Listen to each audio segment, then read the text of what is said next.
आज मानसून सत्र का ये समापन हुआ है।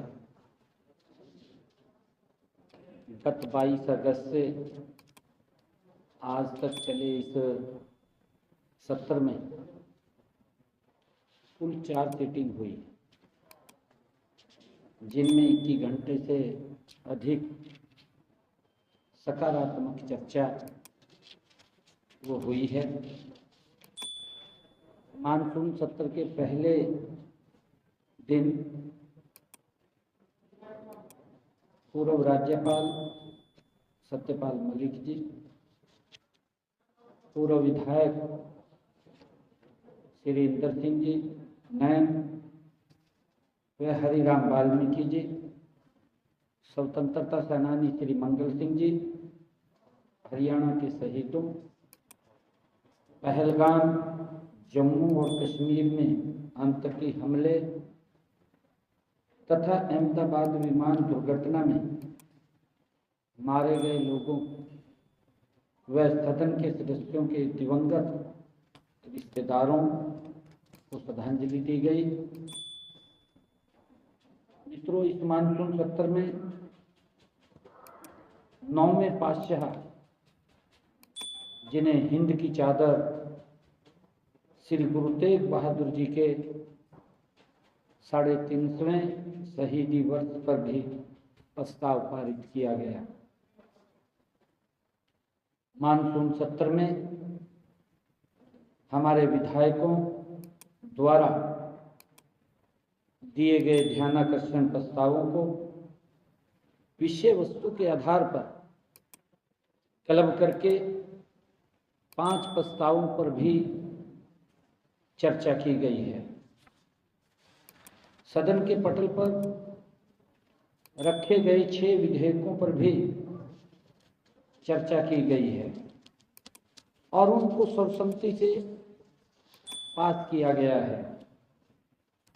मैं माननीय विधानसभा अध्यक्ष महोदय का धन्यवाद करता हूं, जिन्होंने इस सत्र में सब सदस्यों को खुलकर चर्चा करने का अवसर प्रदान किया है। मैं सभी विधायकों का भी धन्यवाद करता हूं, जिन्होंने सार्थक चर्चा की। उनके द्वारा किए गए विचार मंथन और निर्णय अत्यधिक रचनात्मक व उपयोगी रहे हैं। मैं इस सत्र में और इस सत्र को सफल करने में परिश्रम करने वाले सभी अधिकारियों, कर्मचारियों और मीडिया कर्मियों का भी मैं दिल से धन्यवाद करता हूं, क्योंकि इस सत्र को सफल करने में उनका सभी का अपने अपने स्थान पर बड़ा योगदान रहा है। सभी मैं पत्रकार साथियों को, क्योंकि हमारे जो विपक्षी दल हैं लगातार इस प्रकार के मुद्दे लेकर के, जो मुद्दों का कोई आधार नहीं है, चाहे वोट चोरी को लेकर के कांग्रेस का रोष मार्च हो या सदन में बेटी बचाओ बेटी पढ़ाओ की तख्तियां लेकर के वो सदन के अंदर आए हों। कांग्रेस जिस प्रकार से कथित फर्जी वोटिंग को लेकर हल्ला मचा रही है, इस पार्टी ने अपने पूरे राजनीतिक इतिहास में फर्जीवाड़े, भ्रष्टाचार और लोकतंत्र की हत्या की है। जो लोग आज इस प्रकार के फर्जी मुद्दे कि वोट चोरी हो गया, भाई वोट तो थोड़े समय के अंदर चोरी होता था, किस तरीके से बूथ कैप्चरिंग होता था, पूरे के पूरे बूथ को कैप्चर कर लेते थे, वो वोट चोरी था। अब तो ट्रांसपेरेंसी से वोटिंग हो रहा है। अगर हम देखें 1950 से और 60 के दशक में कांग्रेस ही सबसे मजबूत पार्टी थी, हम सब जानते हैं। और वर्ष 1946 में इनकी पार्टी का आंतरिक चुनाव हुआ, सब जानते हैं। और लोक पुरुष सरदार वल्लभ भाई पटेल जी को 14 वोट मिले थे, जो ये वोट चोरी के आरोप लगा रहे हैं। दूसरी तरफ पंडित जवाहरलाल नेहरू जी ने 1 वोट मिला था मात्र। पंडित जवाहरलाल नेहरू जी को 1 वोट मिला था, 14 वोट सरदार वल्लभ भाई पटेल को मिले।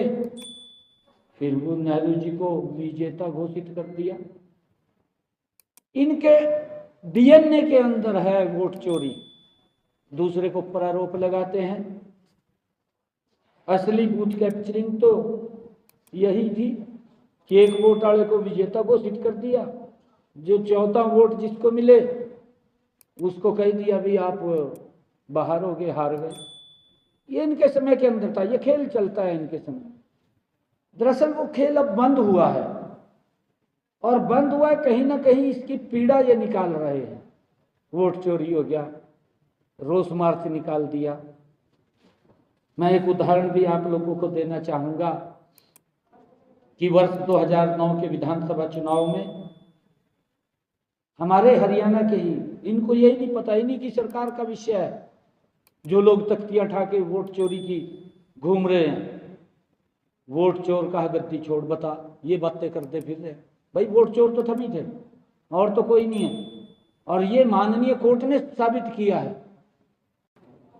और मुझे बड़े दुख के साथ ये कहना पड़ रहा है कि इनके समय में जो आदरणीय प्रधानमंत्री जी नरेंद्र मोदी जी हरियाणा के अंदर जो 22 जनवरी 2015 को एक विशेष कार्यक्रम लेकर के हरियाणा की इस ऐतिहासिक पवित्र भूमि पर आए थे।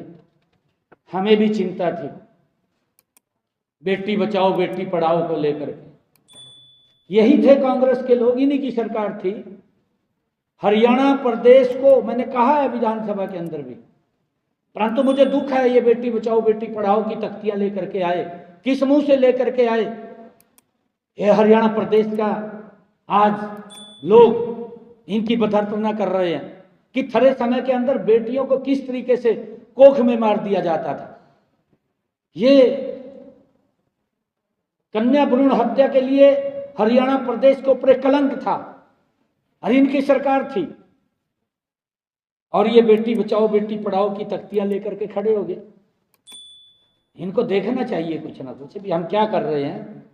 कांग्रेस ने बेटियों के लिए अपने कार्यकाल में क्या किया है ये तो बताने का काम करते भी हमने ये काम किया, तख्तियां लेकर के आ गए। कांग्रेस ने जब वे 2014 में सत्ता छोड़कर गए तो प्रदेश में लिंगानुपात 871 था, पूरा प्रदेश जानता है। और मोदी जी आए यहाँ पर, इनको तो अधिकार ही नहीं है ये बेटी बचाओ बेटी पढ़ाओ की फटियां उठा करके घूमे। अगर इन्होंने कुछ बेटियों के लिए किया होता तो ये बताएं। अच्छा लगता है ये फटियां उठा करके आए हैं। आदरणीय मोदी जी ने उस बात को समझा, उस पीड़ा को समझा, उस दर्द को समझा, और मोदी जी स्वयं बेटियों को बचाने के लिए हरियाणा की भूमि के ऊपर आए और उस कलंक को धोया जो कलंक हरियाणा के ऊपर लगा हुआ था, बेटियों को गर्भ में मारने का। और हमने जब आदरणीय प्रधानमंत्री जी यहाँ आए तो एक राष्ट्रव्यापी आंदोलन चला, राष्ट्रव्यापी बेटी बचाओ बेटी पढ़ाओ के कार्यक्रम की शुरुआत हुई। और मुझे बताते हुए कि इसके परिणाम पॉजिटिव आए, ये प्रधानमंत्री जी ने चिंता की, मोदी जी ने चिंता की, और उसके परिणाम सार्थक ये निकले कि आज बेटियां जो हमारा लिंगानुपात है उसकी दर में बड़ा सुधार हुआ। आज वो 910 पे पहुंच गया है, 871 से 910 पे पहुंच गया है। आज ये स्थिति है और ये फटियां उठा करके घूम रहे हैं।